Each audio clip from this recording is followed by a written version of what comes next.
Hello, welcome to the pod with Garrett and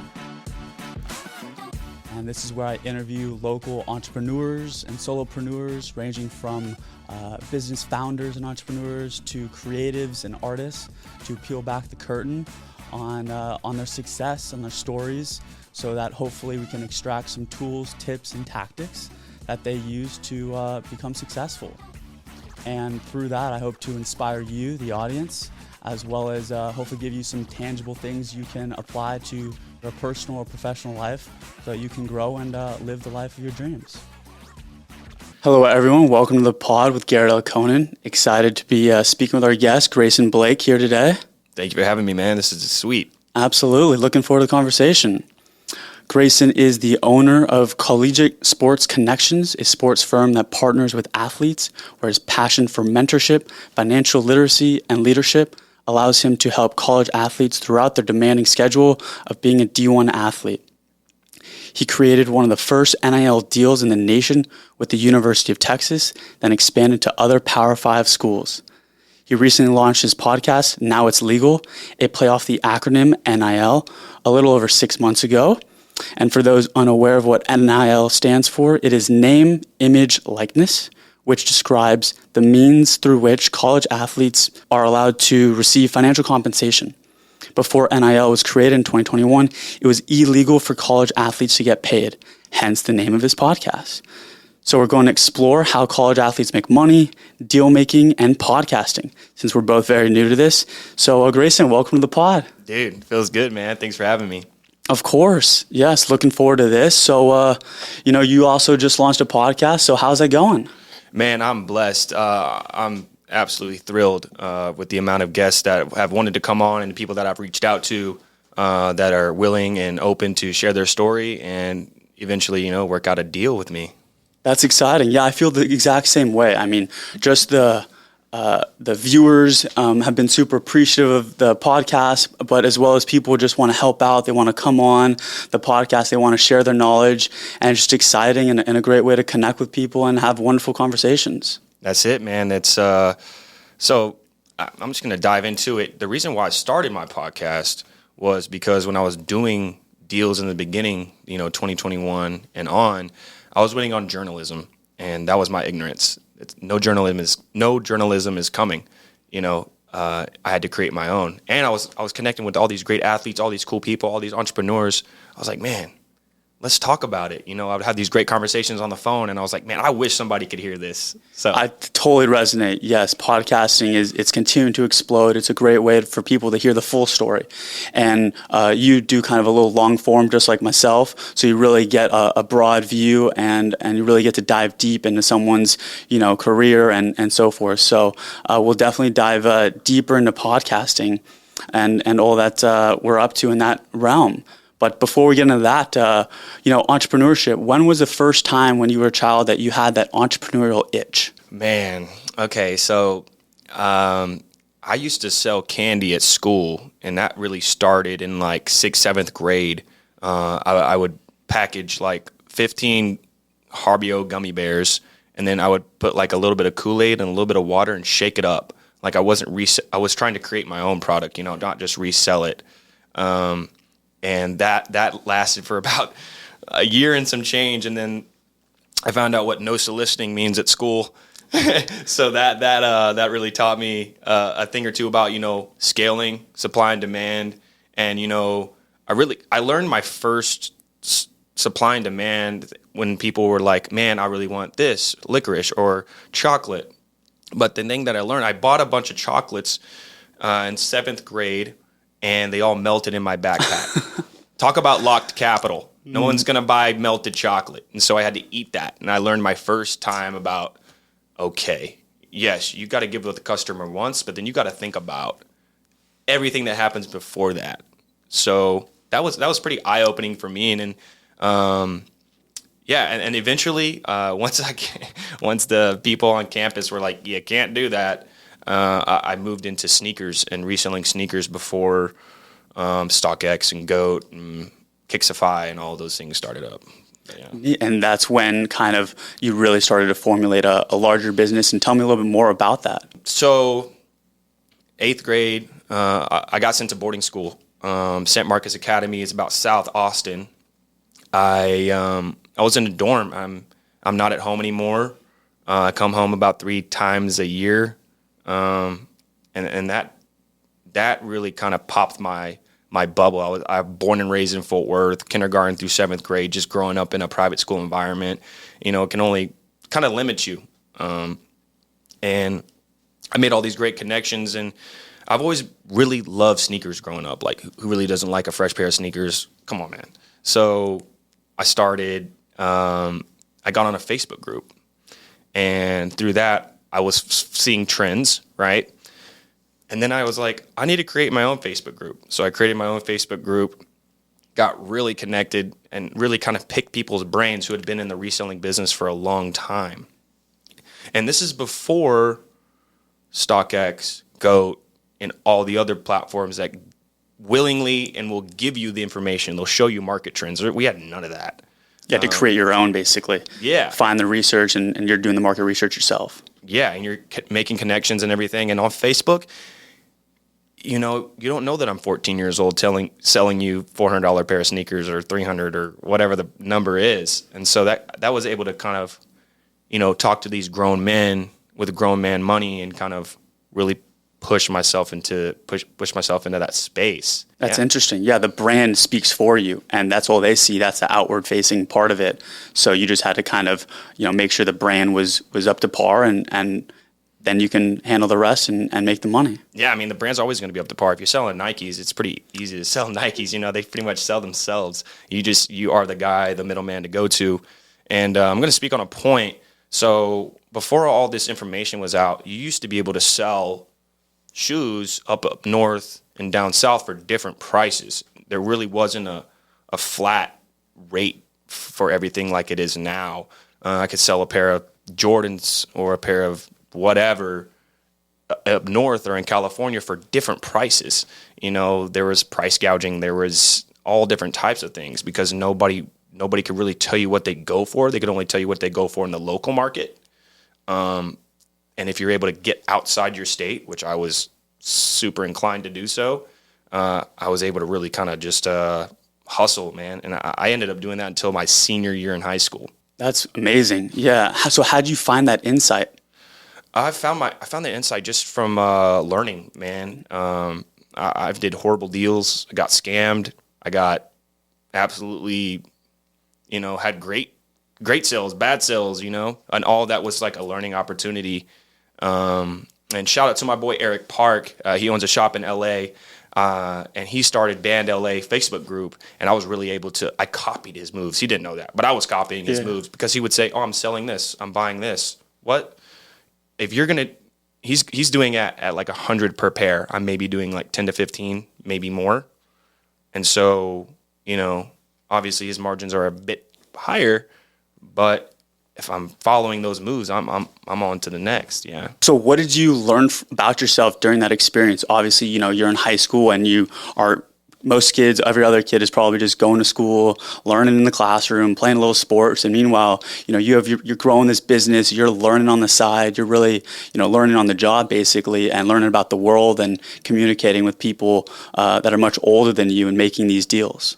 I was not very good at school. I was focused on other things, obviously, right?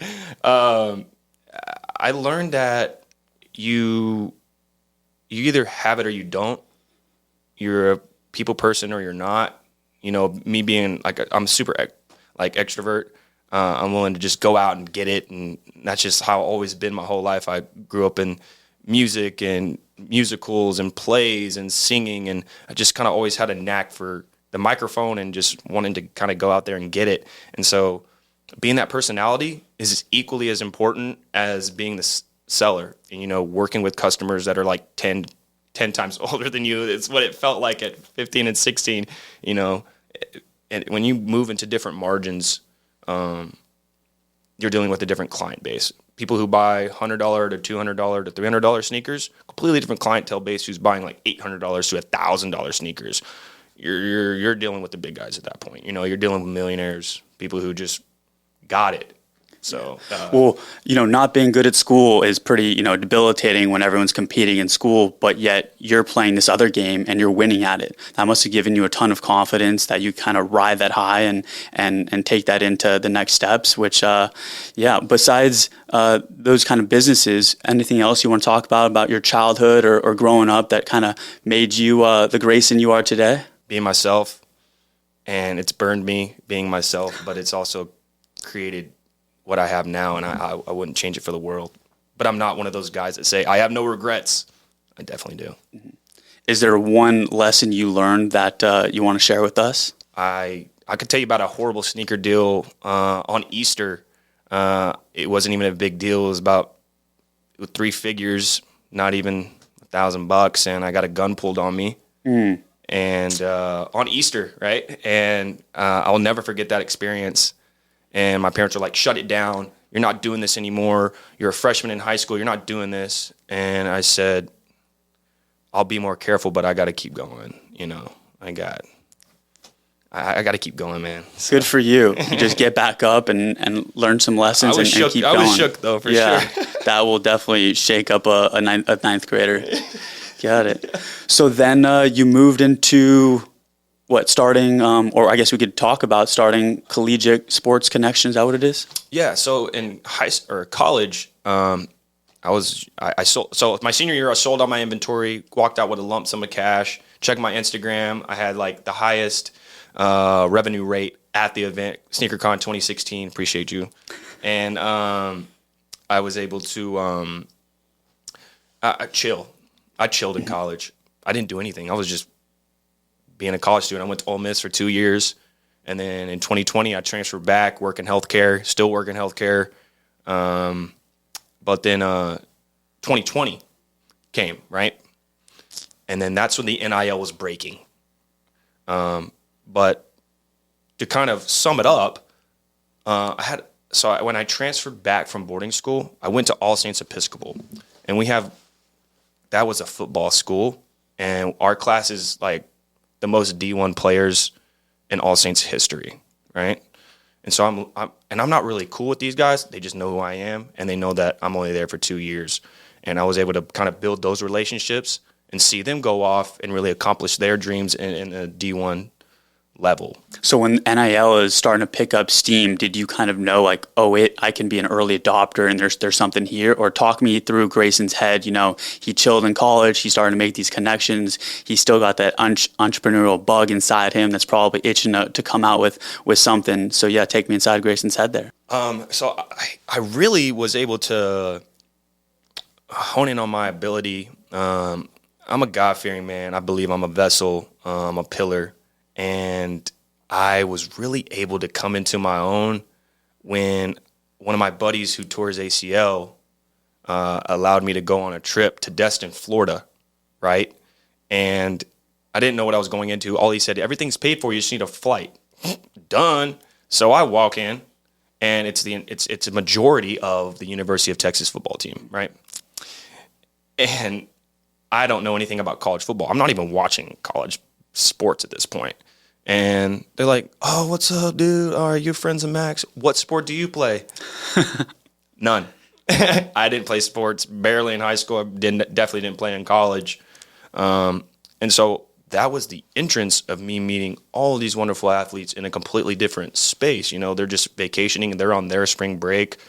They're relaxing just like I am. So that was like my first introduction of like, oh, these guys are big time. Yeah, big time, but they're just like you, right? They're just like me, yeah. In terms of just relaxing and just being normal and enjoying the sun and the beach. Yeah, other than like their coaches like forcing them to hit like 8 a.m. workouts and making them take videos of them running up and down the beach. I'd video it, but I wasn't running. Yeah. and the dieting and the strength and all of that. Yeah, these guys are yoked. So NIL started first. I created the podcast because nobody was writing about me. But yet I was I was like creating one of the first NIL deals in the nation. And yet I'm not here for like to boast or fame or be the front of it. I just wanted to be recognized, and I wasn't being recognized. But at the same time, I was meeting all these incredible people and these young men early in their careers. And that's why I started my podcast. So we'll start with NIL. I'm forever in debt to the University of Texas for giving me a chance. Hook 'em.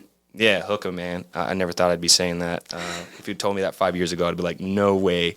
I wasn't even smart enough to get into their college, but I was able to secure the deal with Joshua Moore, a 5-star wide receiver out of the University of Texas, most offers in his class.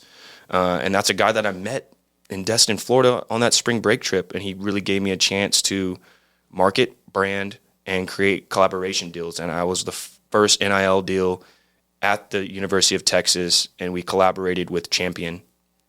That's big time. I couldn't imagine how I got there. I was just blessed to be a vessel for those guys.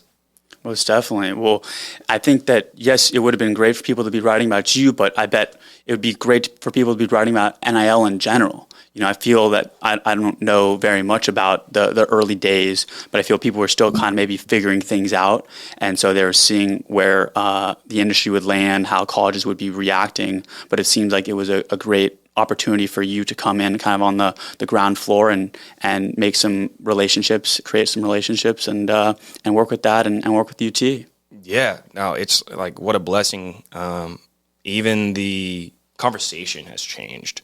Like initially, the first 2 years. So the NIL is not even 5 years old at this point, okay? And 2021 is when it was started. 2020 is when it got passed. 2021 is it got enacted. But then you got to think about COVID, and then people don't have extra marketing dollars to just throw around to college athletes. So very slow beginning to this. So people were able to really put their dollars where they wanted to after their businesses recovered, right? So just to even do that first deal right out of COVID, that was big time, and I didn't even realize what I was doing. But as I see how long as it's progressed, man, I'm happy with what I did. Great. What was? Tell me about the deal making process there. What did you learn about what it takes to create a partnership, a brand deal? Did Joshua have any says on in terms of values or what sort of promotion he was willing to do or not willing to do, and what brands he would want to align with? Is that sort of the conversation you have, or talk us about that communication with the athlete? I'm going to start off by saying that you need to have your head straight if you're going to enter the NIL space. You need to have, if you want to be different, you got to act different. So he had a say, right? He had a say in everything that happened. This is also the first time I was ever doing this. So it goes with a lot of cold calling, a lot of no's, a lot of people saying no.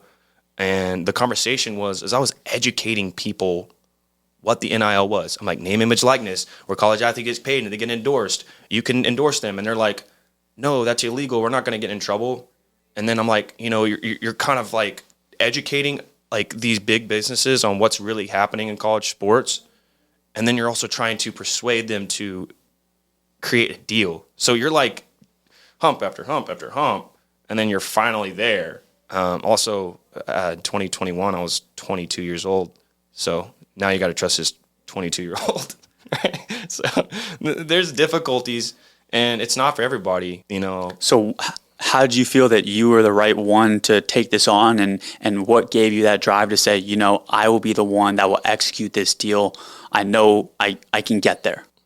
Because of my upbringing, because of all the no's. I mean, when I was selling candy in school, I didn't need to sell candy to make money. I wanted extra money on the side. And people would always make fun of me and tell me, that's stupid, bro. Why is this man selling candy at school? Same thing. Sneakers, bro. Why are you selling sneakers? Before sneakers were popping, like sneakers have always been popular, but they could never understand why like a person that could be completely satisfied would go the extra mile to like put extra dollars in his pocket. And NIL is not even about putting money in your pocket, but as a sneaker seller and candy seller, yeah, it's all about the margins, all about the money. So you come up in that environment where people aren't really with you.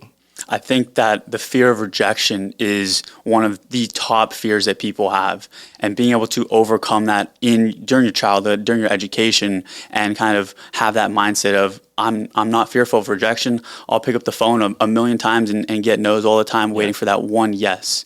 So to those that are listening who have trouble picking up the phone to make a cold call, those who have trouble, approaching people to strike conversation, whatever it is, because they have fear of rejection, what would you tell them given your experiences? I would say the biggest downfall of my generation is exactly what you're explaining.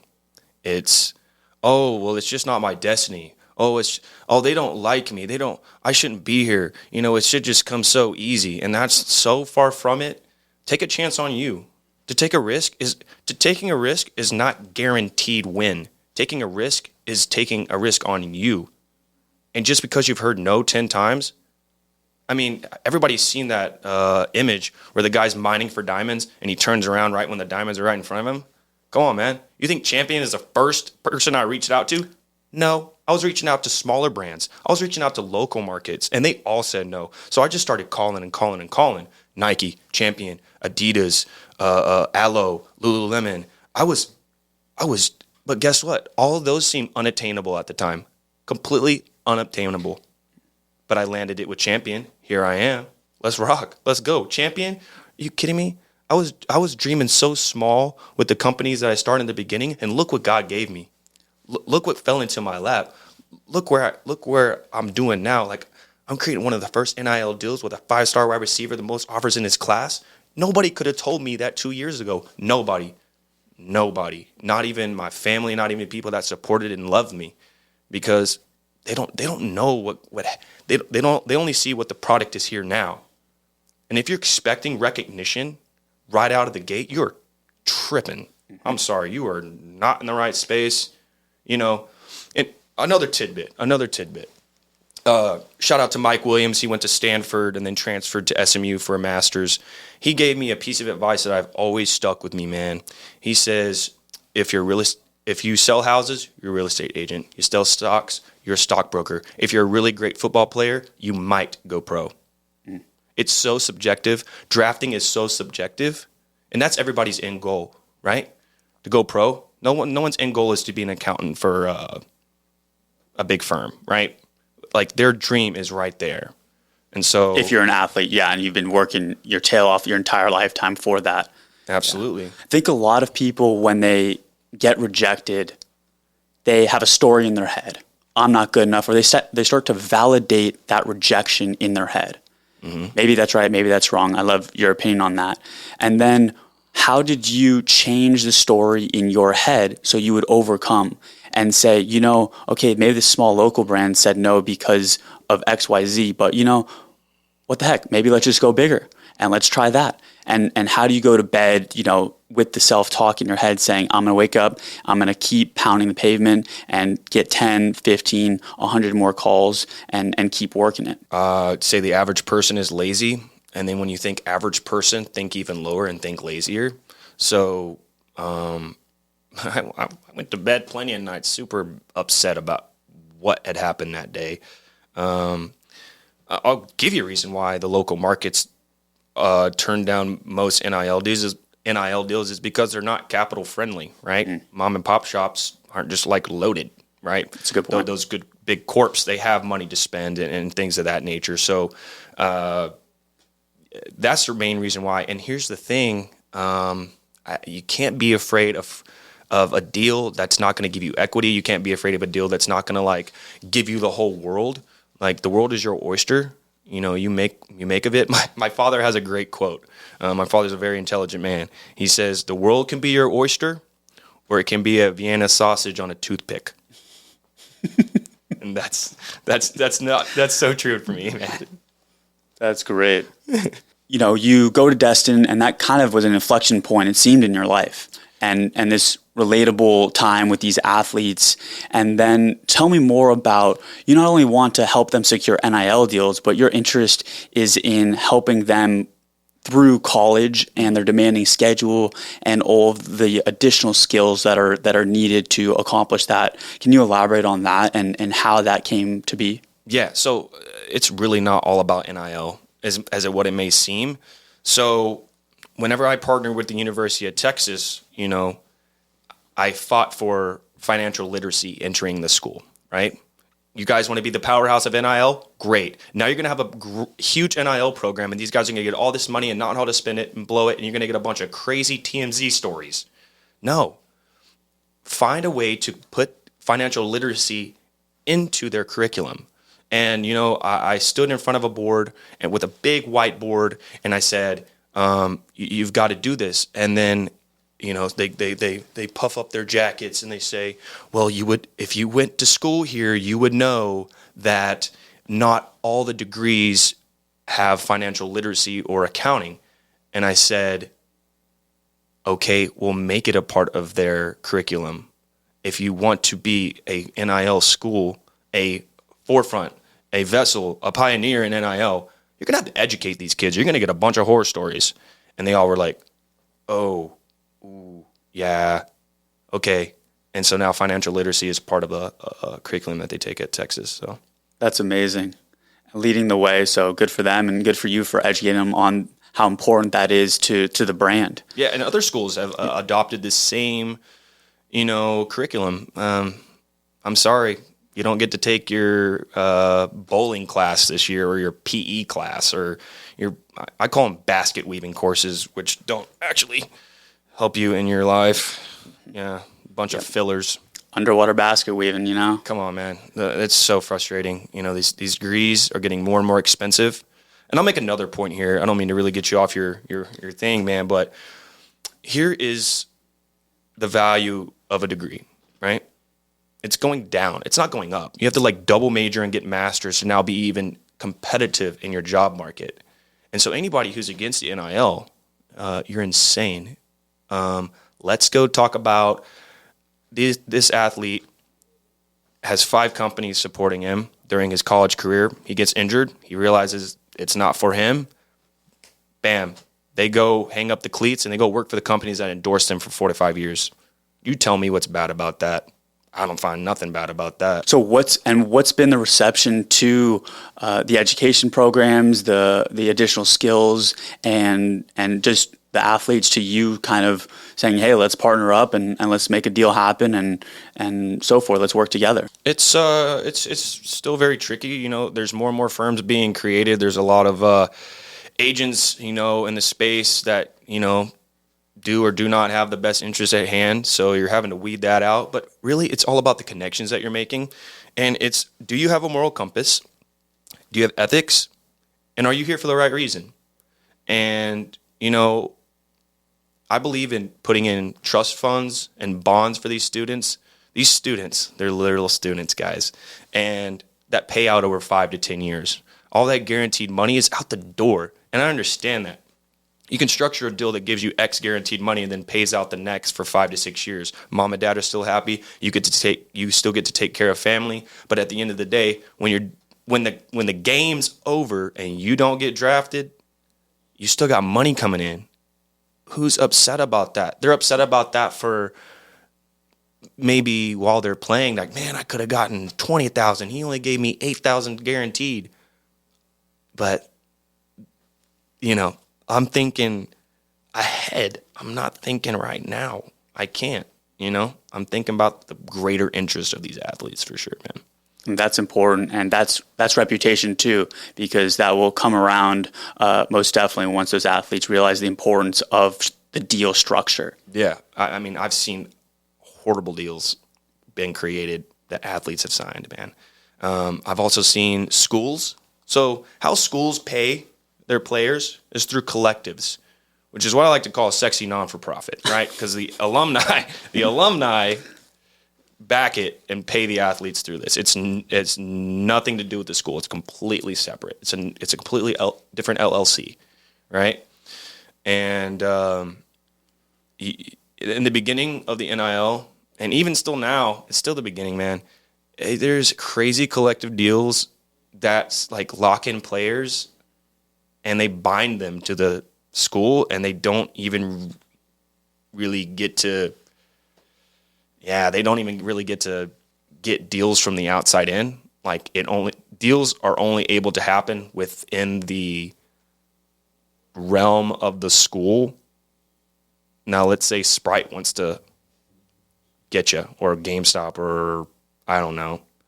They can deny that deal because you signed a collective agreement. And that's not at the best interest of the athlete. Yeah, it's definitely early innings of NIL, and there's a lot to come of it, and I'll definitely have some more questions later. But talk to us about the most favorite deal that you put together, whether it's because of the creativity, the sponsors, the structure. I would say the first deal, because it was such like an adrenaline rush once I landed it. But I love partnering with... actually, I can talk about. So that we have a deal coming up with Nerds Candy. Oh, very cool. With the UCLA swim team that I'm super stoked about. That contract's coming, but it's going to be exciting. You know, working with different companies. Like, I'm a big candy guy, so I don't always get to work with companies that I'm like constantly consuming their products and exactly their candy. Mm-hmm. Yeah, their services, product services, whatever it is. Yeah, that's super neat. So I went to Indiana University, and there are lots of students there that enter the sports industry, and it's pretty cutthroat. And like sports management. I mean, all different types of ways to get into sports, whether the media side, the agent side, Gotcha. Back of house. And so would you suggest people enter NIL space? How would they get in? Or do you think, going a more traditional route, given it's already paved, would be more appropriate for their career? Or I should say, who do you think would be the best fit for entering the NIL space? Me. But I would say there's no path right now.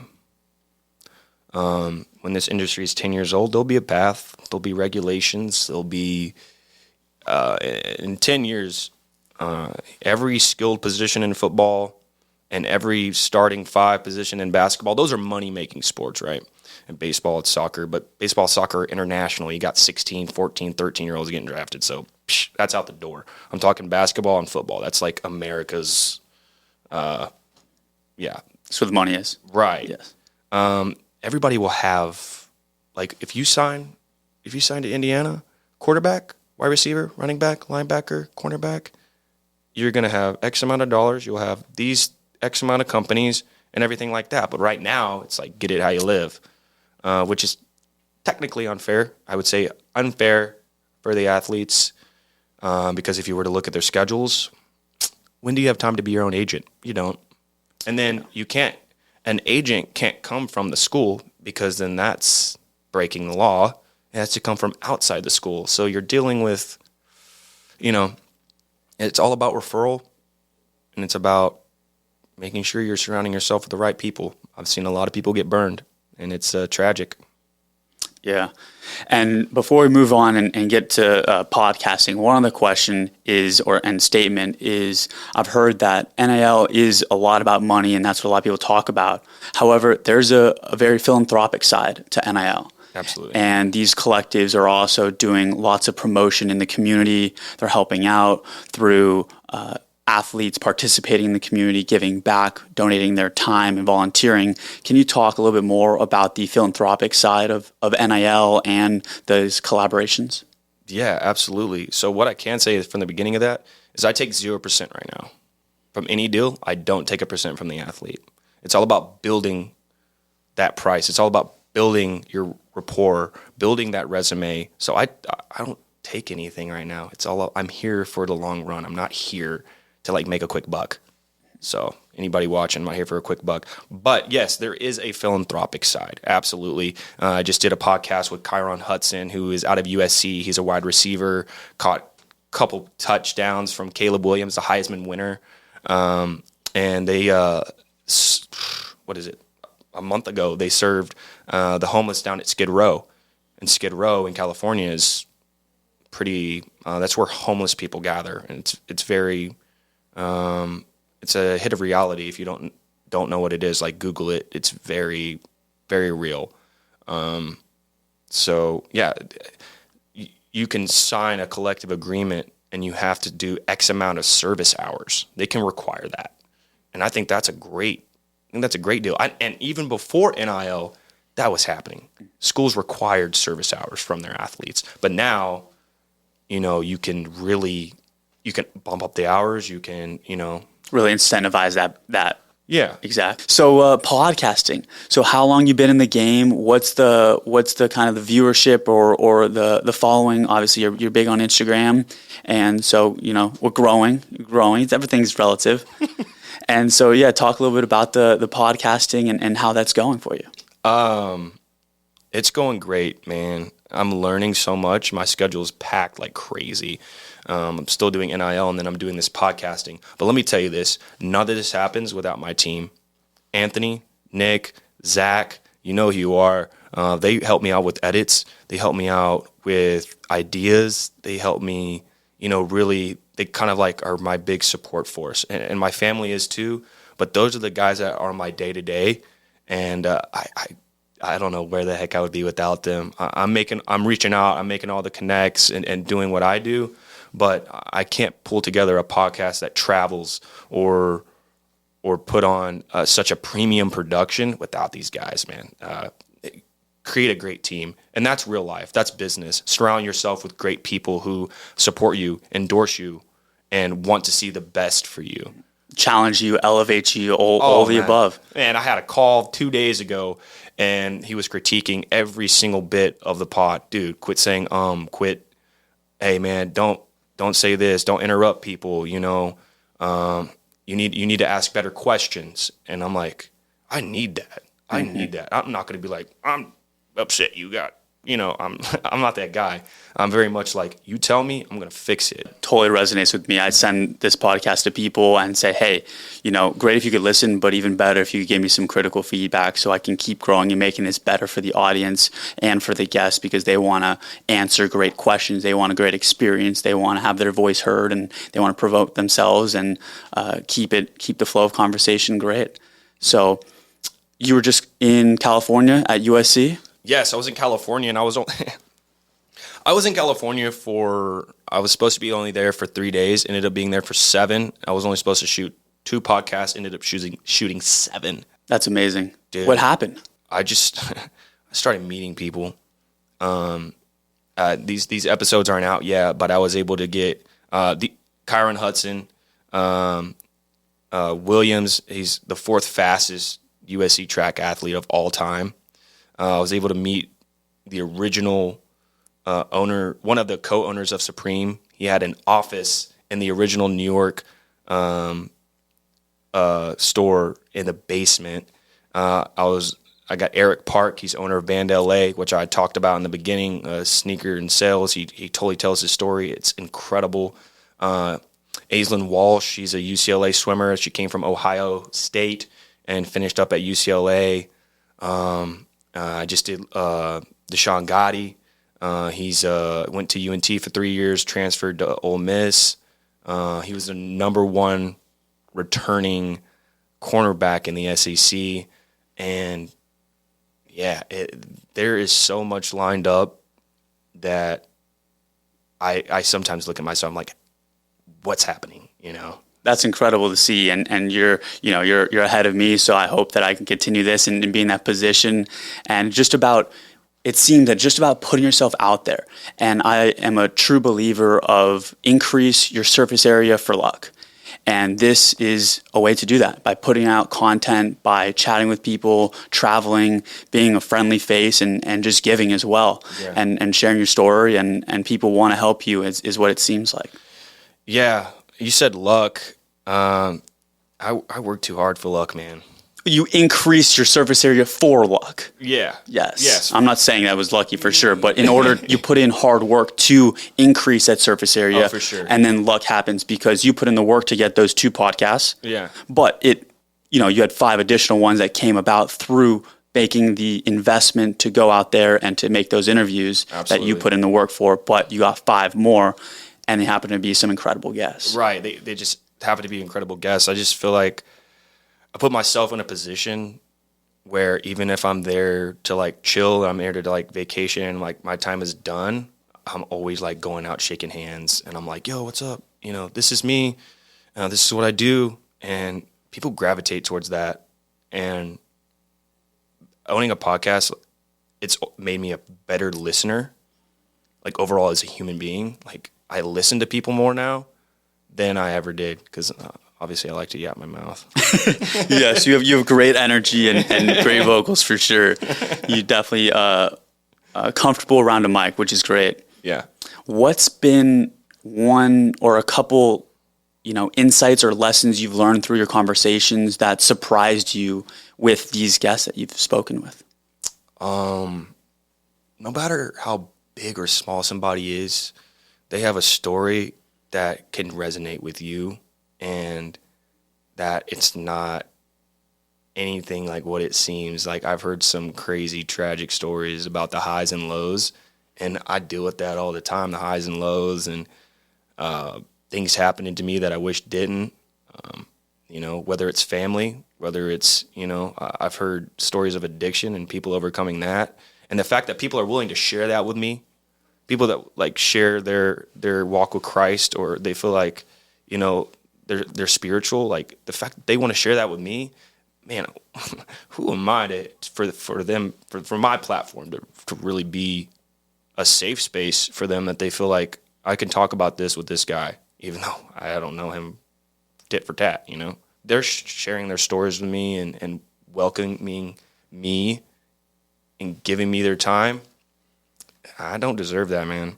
And I'm just thankful that they do give me that time, right? So.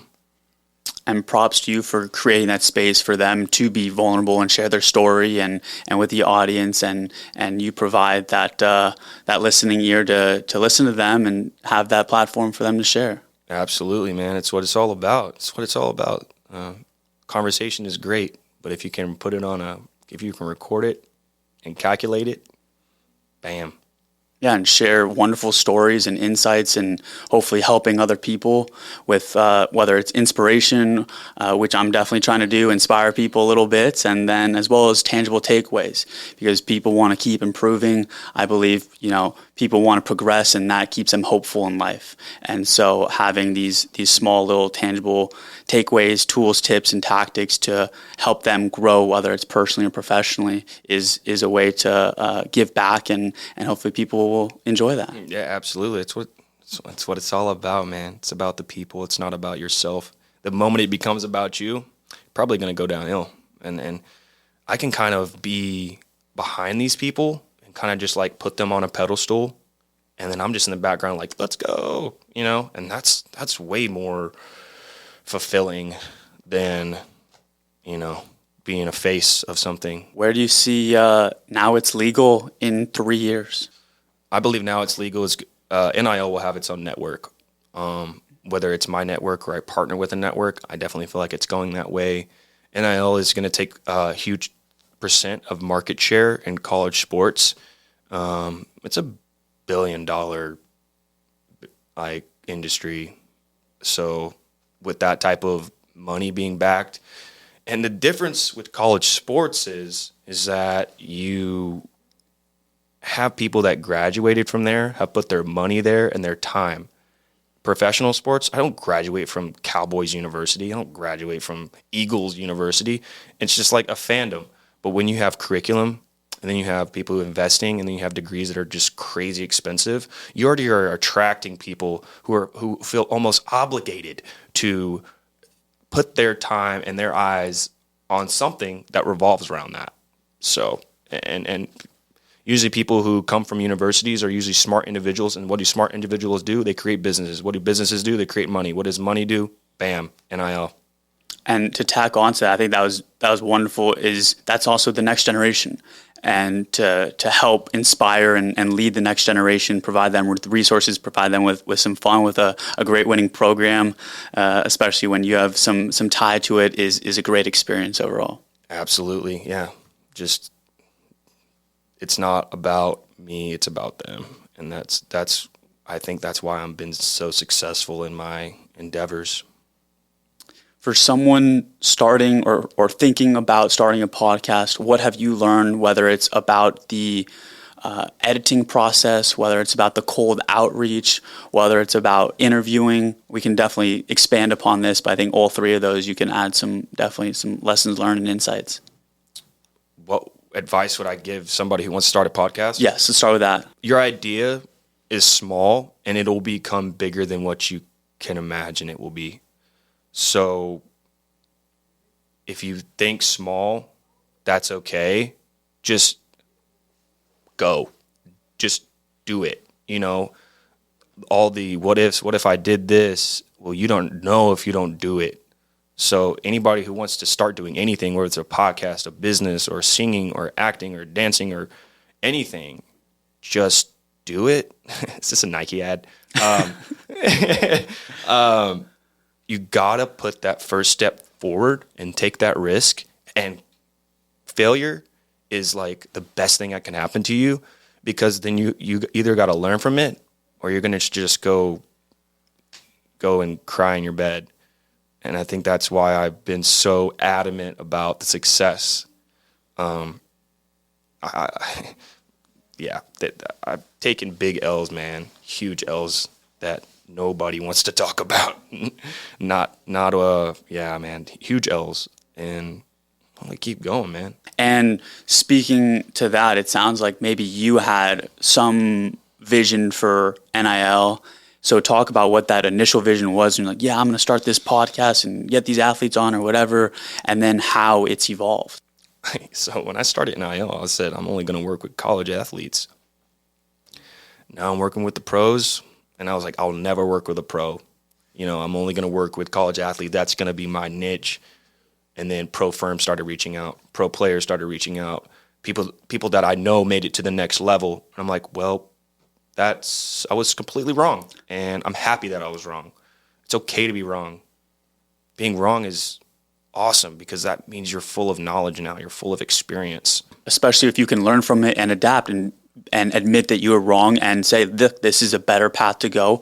We're going to drop the ego and go with that path. Yeah, dude, NIL podcast, I said I'm only going to do college athletes. Well, not true. I did Andy House, who's owner of 4GTs and Dodge Vipers and Bugattis. Wow. And that was my 4th episode. It evolved quickly. Yeah. Eric Park, he's an owner and entrepreneur. Now it's college athletes, entrepreneurs, and people who are entering the space, and people who have a good story. And these are people that I know, people that I've met.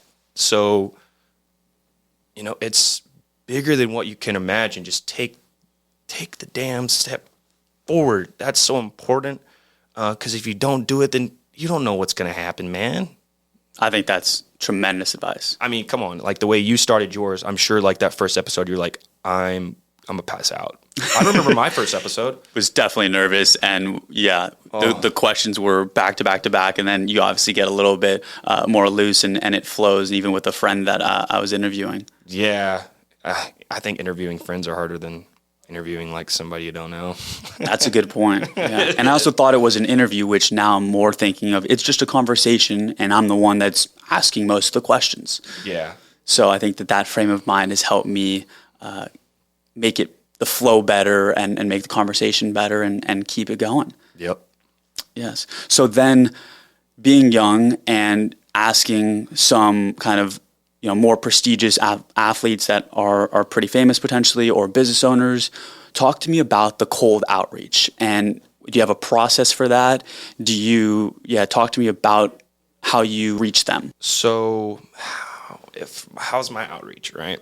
I really don't have a recipe, right? I'm probably going to like some photos on Instagram, and I'm going to do that continually for like 2-3 weeks straight, right?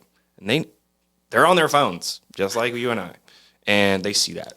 And then I start dropping comments. Hey, NIL, I just hit your DM, but I'm not doing it every day, every 4 to 5 days.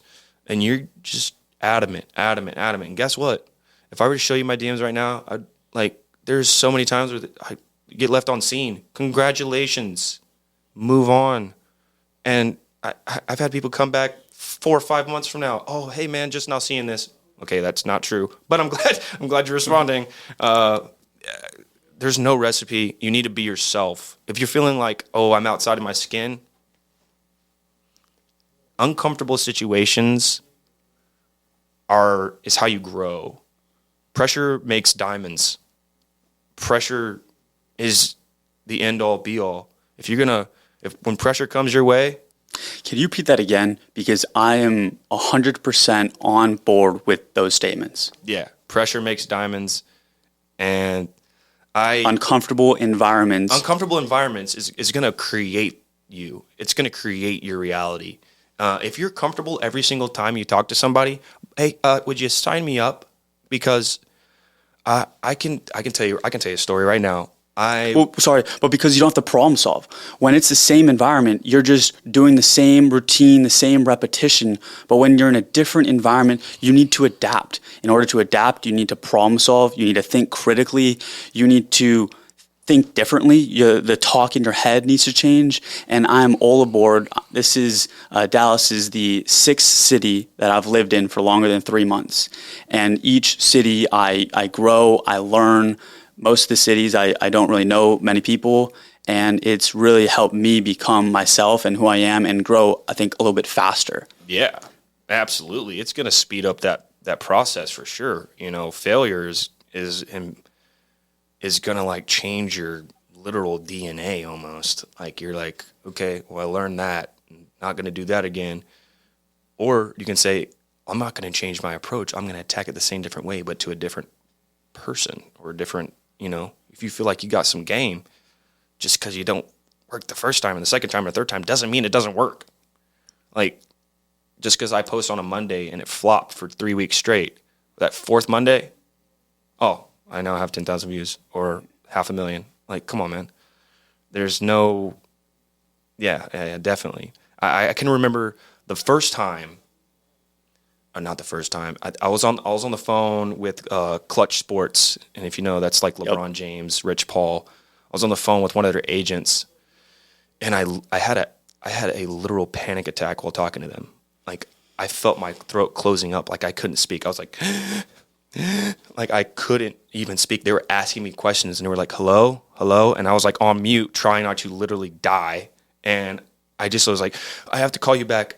I'm sorry," But like, because I got to that moment, I was so ready for that moment, but like my body was literally not okay. I was also doing 16 hours in college while running my business at the time, and that's when that happened. I had finals coming up, and I was on a phone with like Rich Paul's agent.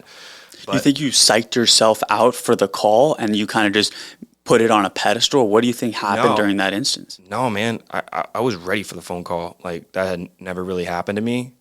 But like I think I realized who I was talking to and like the potential of the phone call, and they called me back, and obviously I didn't tell them I had a panic attack, but like the moment was so big, and I just said like everybody knows what a panic attack is. Like it feels like your lungs are like not working properly, and it was just like my chest was tightening, man. And I reflect on those moments, and I'm like, wow, like now I feel comfortable talking to anybody, and I got a deal to go through because you survived. I didn't feel like I was gonna, but yeah, I survived. Right, and when you come out the other side of an experience like that, you realize, wait a minute, I survived. Mm-hmm. I'm okay. I'll hopefully learn a few things or think about some things, but at the end of the day, yeah, you get through that. You can get through a lot of different things. Yeah, absolutely. Yeah, I was like pretty much almost a finals week. I was also like cooking up some crazy deals, and then they're like, "Oh, let's get on a call in 30." And I was like, "Oh yeah, I'm ready. Cool. Like I know what I'm doing. Like I got it." It just happens, man. Like the moment can be bigger than you. Rise to it, knock it out. That's great. And speaking of cold outreach, I think it's and different approaches for different situations. So how I'm here sitting with you today. I was at the apartment building of a friend locally in Dallas, mm-hmm. and I was looking at the art, and this piece of art it looked really nice. So I ended up looking at the piece of art, and I saw this name, Rock Kazadi. No way. Yes.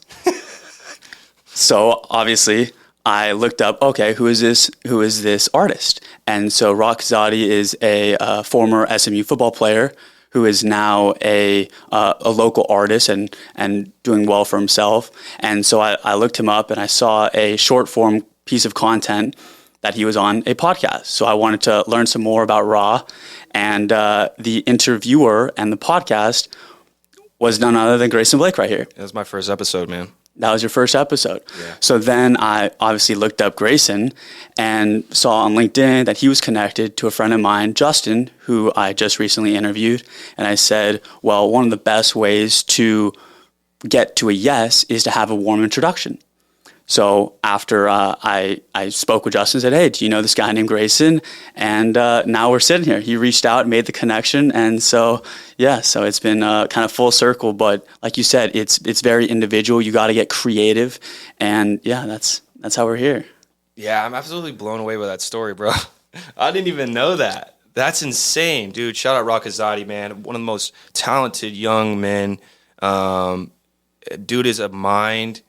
He has it going on. Go check out the podcast. He took a chance on me, for that first episode. And that guy's bigger than life, man. And when you have people like that believe in you, you're like, all right, I can do this, I'm actually going to, he has an open painting experience this weekend. I'll shoot you the details. You definitely need to go to that. You can meet Ra. Definitely be going to that. Yeah. Have you met him before? I have not, no. Bro. Not yet. Dude is so cool. Yeah, man. Shout out to SMU football. I did NIL for them. I still do. Not as much now, but in 23, I'm sure I'll come back into the play whenever because they're going to the ACC now. It's gonna be a lot more money flying around, a lot more exposure since they're moving conferences. But that'll be great for them, great for Dallas. And so with Ra being your first guest, how did you get him on? Did you know him previously, or was it a cold outreach, or how'd that go? And then we'll get to another topic here. How do I know Ra, man? Or how did he get on the podcast being the first episode? Man, I don't even know, man. I think I just DM'd him. That's great. That's awesome. But I think he knows Mike Williams, and he knows Mike Williams is Stanford to SMU alum. You had a bunch of mutual connections, maybe on Instagram? We had a bunch of mutual connections, and that's what kind of sealed the deal. And he just kind of took a chance on me, man. Man, shout out Rakazadi, bro. You're one of the coolest people I know, bro. Shout out Ra, yeah. Dude, he's got it. That's awesome. All right, we're going to jump to some random and creative questions. Okay. What's something you have eliminated from your life that's made the biggest impact? Ooh, I'm stealing that question on my next podcast. I've limited smoking and drinking.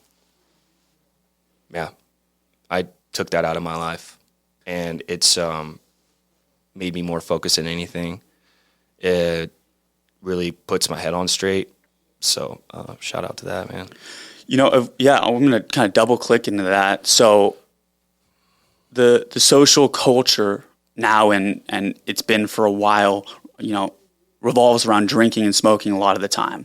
So who do you surround yourself with, and how do you still surround yourself with those people that do partake in those activities even when you don't want to? Be strong.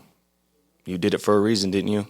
I didn't do it for that person smoking weed. I didn't do it for that person drinking a cocktail. I did it for myself, and I'm way better because of it. Now, does that make me a better person? No. It doesn't make me a better person, but I am a better person because of it. I've left a lot of people behind in the last 4 years, not because I wanted to, but because I had to. And that's the only way you're going to elevate yourself. You're going to make new friends. You're going to make new connections.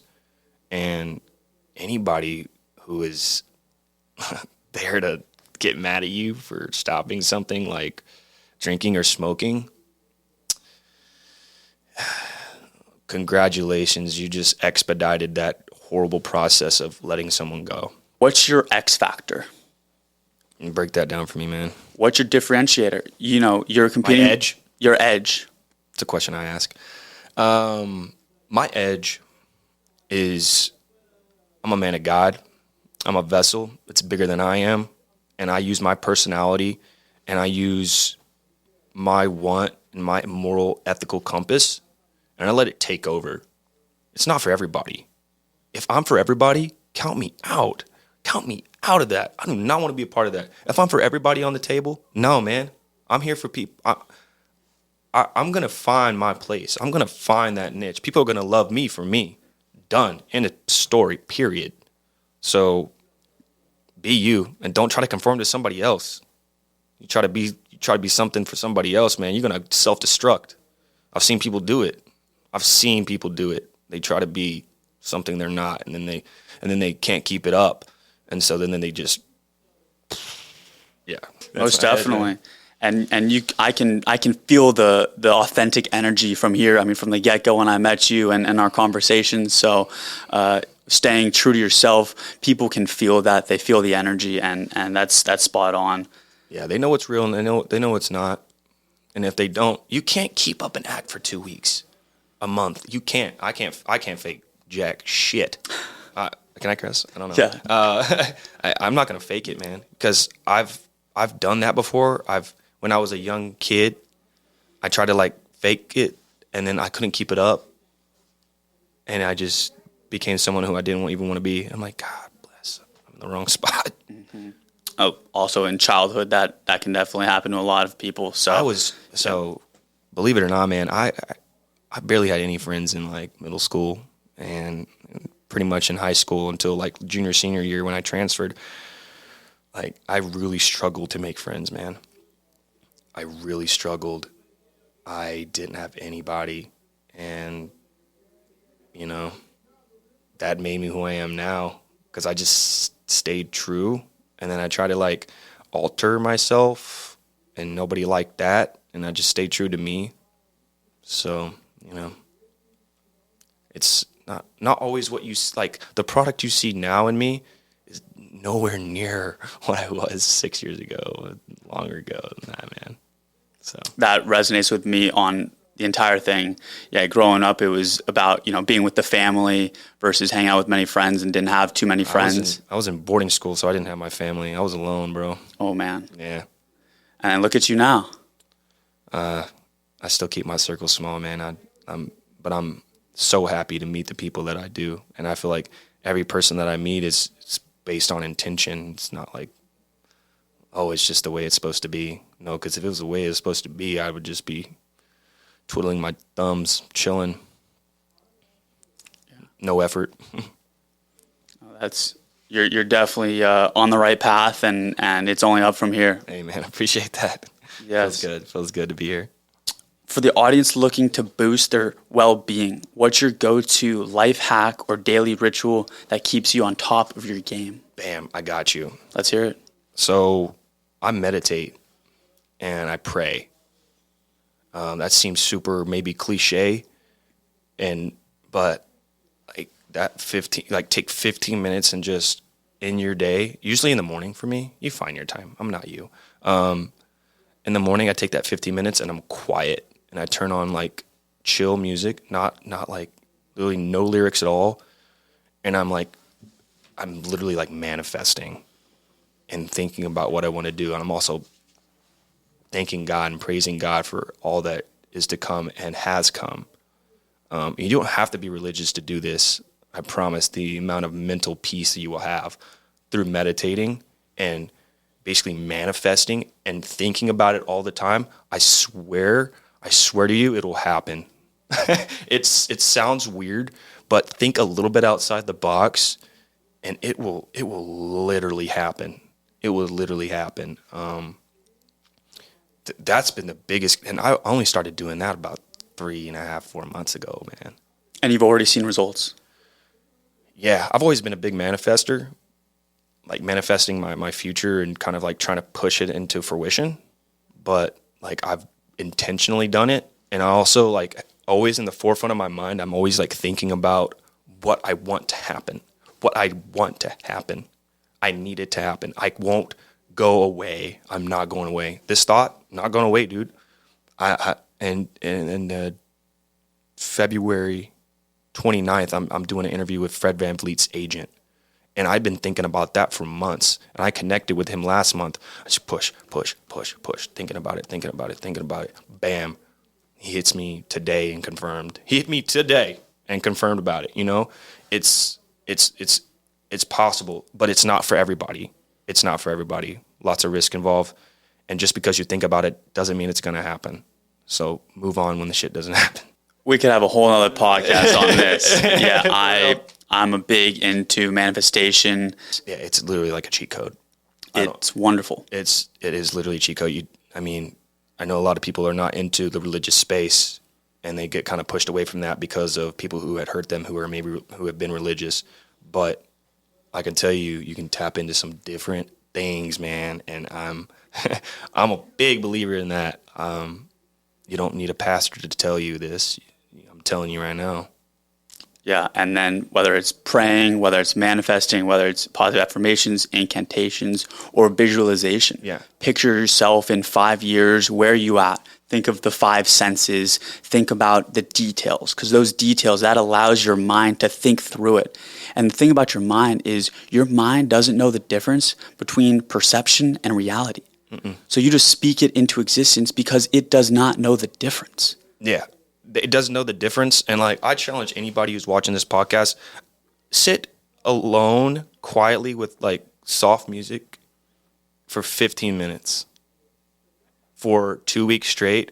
And some days it'll feel like the 15 minutes is flying by. And sometimes the 15 minutes will feel like it's like forever. I look up, I'm like, oh gosh, I have 4 more minutes. You know, I don't need any more than that. But you just keep going. Do 15 minutes. My meditative state has like moved to like 30, 45 minutes now. Have you heard of a transcendental meditation? No. Maybe I felt it, but I don't know.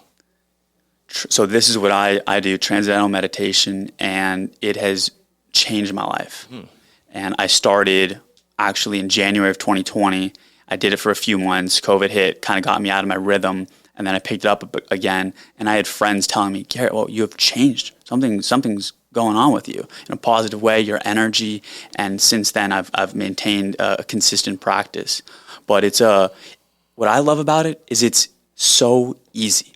The whole count your breath, think about your breath, let the thoughts pass like clouds. That was very challenging for me. So transcendental meditation is just a mantra-based meditation where you say this mantra and then you transcend, because your mind eventually takes the words with it and then your body rests. And it's been scientifically proven to be some of the deepest rests, as well as it gives you tons of energy due to how deep of rest you get, and it increases your creativity. I'm talking the Beatles, Ray Dalio, who created the largest hedge fund in the world, Oprah Winfrey swears by it, Jerry Seinfeld, Ellen DeGeneres. I mean, the list goes on and on from these celebrities who swear by it. Yeah. And so if you're really interested and you want to know the science as well, Bob Roth wrote a book, Strength in Stillness. Highly recommend that. Game for that. But yeah, it was like, man, if all these highly successful people take between 22 minutes twice a day is what they recommend. And if they take 45 minutes out of their day to do something, there's got to be some value there. Yeah, you're rocking it. Yes. So yeah, I highly recommend that. We'll definitely chat more about that. But all right, let's get in a few more of these. Go. What's your favorite question to ask guests? I'll give you. I like off the wall questions, like desert island 3 items to bring. But my favorite thing to like ask somebody is, who's the hardest on you in your family? That's a great one, especially for an athlete. Then who's the easiest? Like who's your comfort? I just like to hear it because that's just kind of very cool. It kind of gives me an in-depth look, because they don't talk to me every day. They talk to their parents every day, or their sister, or siblings, or grandma or grandpa. So. And I'm sure there's some great stories behind those answers. Yeah, usually it gives me like a propelling motion to ask. Most definitely, which is what you want with questions, is to elicit some great stories. Yeah. It makes podcasts great. All right, a few more. So this is a similar one. Who's had the biggest influence on you and why? Who's had the biggest influence on me and why? Okay, so my mother has always been a really big cheerleader for me. But I've always looked up to my dad, and the relationship I've had with my father always hasn't been great. It's wonderful now. But I can say that like wanting to be him and just kind of not be him, but people really respect him. And that's all I really want is like respect. And then people to say, you know, what a great mind, you know, this guy's here for the right reasons. And so, yeah, I think my father, Gary Blake, is who I really look up to. Gary's son, Grayson, I mean, it holds weight to me. Family name as well. Yes. Yeah. My middle name is 7 generations long. So my son is going to have a middle name Robert. Sorry, buddy. Number 8. Keep it going. And the last one, what talent do you have that you are not using? So I used to do stand-up for Laughing Hyenas in downtown Fort Worth, and I'm really good at like impressions and stuff like that. Impressions don't really come into the space of college sports or sports in general. So I really like doing impressions. I've always really been in like musicals and acts and things like that. Yeah. Well, an answer like that, take it away. I'm gonna get burned for this. I just hit Kermit the Frog. I'm gonna have to push off one so I can like hear myself. Kermit the Frog here, and I just want to tell you about Now It's Legal podcast is always here. Or you want me to talk like this and really give you my really deep down feeling here? I might get killed for this, man. Keep it going. Okay. They're great. Okay. I don't know what to tell you. I'm going to show you what I can. King Julian out of Madagascar. That is awesome. And then do another impersonation with where people can find you on the socials. With an impression? Yes. Or if you want to follow me on Instagram, I usually have Grayson Blake __. It's where we talk about the NIL, NCAA, name, image, likeness. Now It's Legal podcast coming out a place near you. We talk about entrepreneurs, athletes, and different things of that nature. That's wonderful. That's wonderful. I cannot believe I just did that. That is awesome. All right. Now let's have some fun with some interesting... Oh, now we're having fun? Oh, okay. Well, keep it going. Keep it going. Keep the momentum going here. All right. This one is name that NIL deal. Oh, boy. So I'm going to present you with some famous personalities, fictional characters, and you're going to have to create an NIL deal for these characters. Okay. All right. You can think about it too. You know, we can give you some time to get creative here. Okay. All right. So the NIL deal could involve, as you know, endorsements, sponsorships, merchandise, any other creative arrangement. So you're going to give me a scenario and I'm going to create it. I'm going to give you a person or a fictional character. Okay, go. I'm listening. Batman. Batman. I'm going for like a Purina deal, like probably cat food because Catwoman. So they have like this killer premium food, and you buy a monthly subscription for it, and it's endorsed by his Catwoman and Batman because they're all cats in the Batcave. Yeah. There it is. What props, houses are showing up on the commercial? I think that, okay, bet I have a commercial idea. So Batman is in his cave eating this like food he really likes, and then Catwoman comes in and says, "Well, this is the best," and it's the food that they're sponsoring and endorsing. And then I'm thinking cat-like reflexes, so you get like a wide receiver, and he's like grabbing it real quick, or they're throwing him the food, or it's a basketball player and he's just like making the food in the hoop or something. Maybe. I love that. That's great. That's pretty quick, man. That was. All right, let's do SpongeBob SquarePants. Pair him up with an athlete, and what type of deal we got? I'm going to do an NIL deal for SpongeBob. I don't know who the heck SpongeBob would pair with an athlete. Let me think here. SpongeBob. Okay, yeah, I got it. Yeah. I would put 5 burger joints, and I would contact them and create competition in the marketplace for an NIL deal with SpongeBob because Krabby Patties. And then if they wanted to make a SpongeBob oriented like their meal, it would have like some type of jelly on it because he likes jellyfishing. And I would put like that jam on the burger and call it the SpongeBob burger. Boom. Nobody take my ideas, man. That was rocking. That's awesome. All right, this one, you're going to evaluate deals. Okay. So I'm going to give you the deal, and you're going to let me know your thoughts on it. I like this. So, go. all right, you have to decide whether you're going to accept it or reject it. Okay. All right, and they're going to get a little crazy because that's what we do, get nice and creative. Do it. All right, scenario number 1. $5,000 to stream their latest video game on Twitch for 2 hours. And the term is the athlete must wear branded merchandise and engage with viewers about the game. So it's one deal, $5K, 2 hours with merchandise branding. Yeah, I'm taking that. Definitely. I mean, that's $2,500 per. And you're getting brand deals, so that means you're getting free merchandise, you're getting guaranteed money, and you get to play your favorite video game. Dude, come on, man. Let's go. Grow the audience too. Engage with some other viewers. Perfect. And with that in mind, I'm thinking this is easily like $100,000 deal if he's in college 4 years. So boom. You start out at $5K, man. I'm. Yeah, I think esports is where NIL is going to go too. You know, once that gets going in college, that's going to be a whole other game. That should be very interesting. We'll see. All right.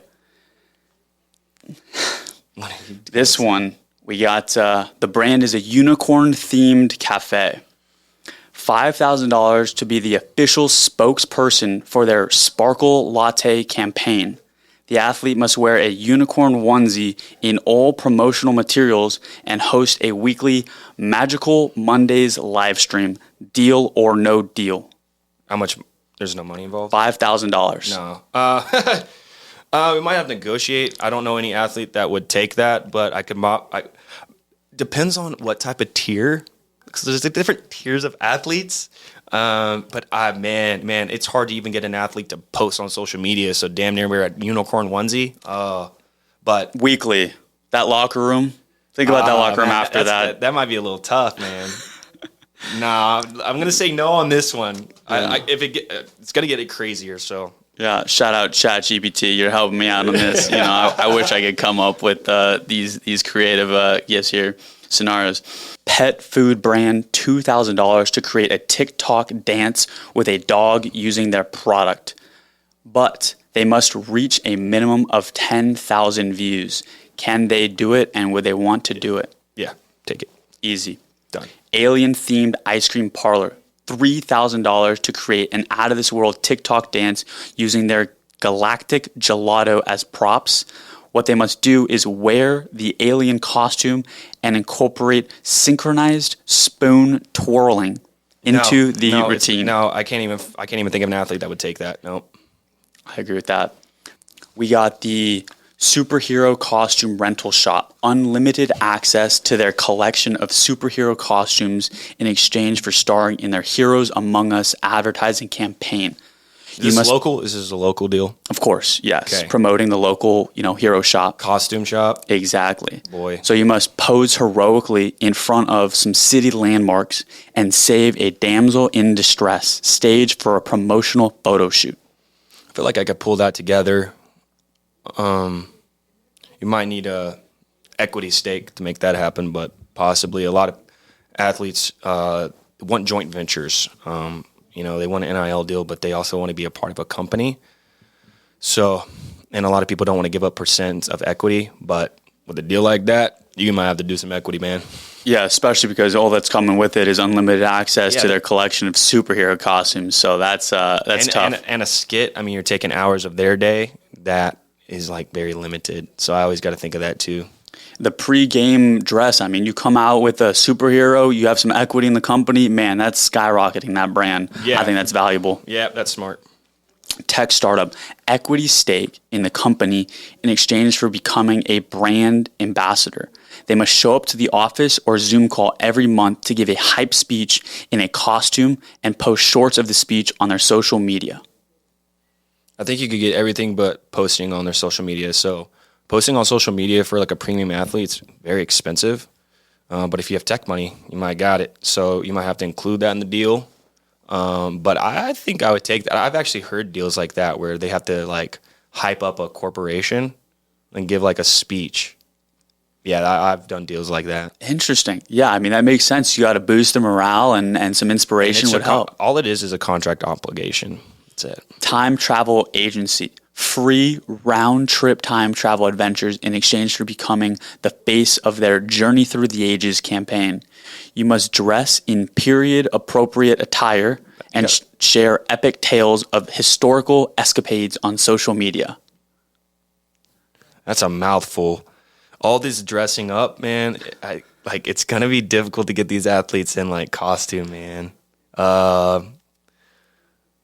On behalf of the athletes, I'm probably going to say no unless you're getting, like, an influencer athlete, because those are real. You know, I think it shows commitment, though. If you dress up, you're fully committed. I mean, and I think some brands will really appreciate that. That might open up some doors for additional deals. Definitely. Maybe not a blue chip athlete, but definitely an athlete. I could probably find one. Yeah. That's great. All right. Anything else you'd like to discuss that you haven't shared with the audience, and any final kind of words? The best thing you can do is take a chance on yourself. There's a lot of people who have things to say when you're first making that jump, and usually it's because they could never do that themselves, or that they feel like, you know, they can't believe that you're doing it. And if you want to be different, you got to act different. And I'm sticking by that. If you want to be like everybody else, expect everybody else results. If you want something different, you're probably going to get something different. So, but with risk, there's not guaranteed reward. So there's that too, man. That's great. So where can people find you on the social, in the Grayson Blake voice, as well as the podcast? So on my Instagram, it's Grayson Blake __, and my YouTube is Now It's Legal Podcast. You guys got to go check it out. There's so many crazy episodes dropping. It's exciting. We got entrepreneurs, we got student athletes, we got pros coming, we have owners and co-owners, and it's just really exciting what we got going on. There's nothing better on YouTube right now that is surrounding the NCAA and the NIL. You guys got to check it out. Grayson, this has been such a pleasure, man. Heck yeah, man. This is sweet. Great. Thank you so much. No problem.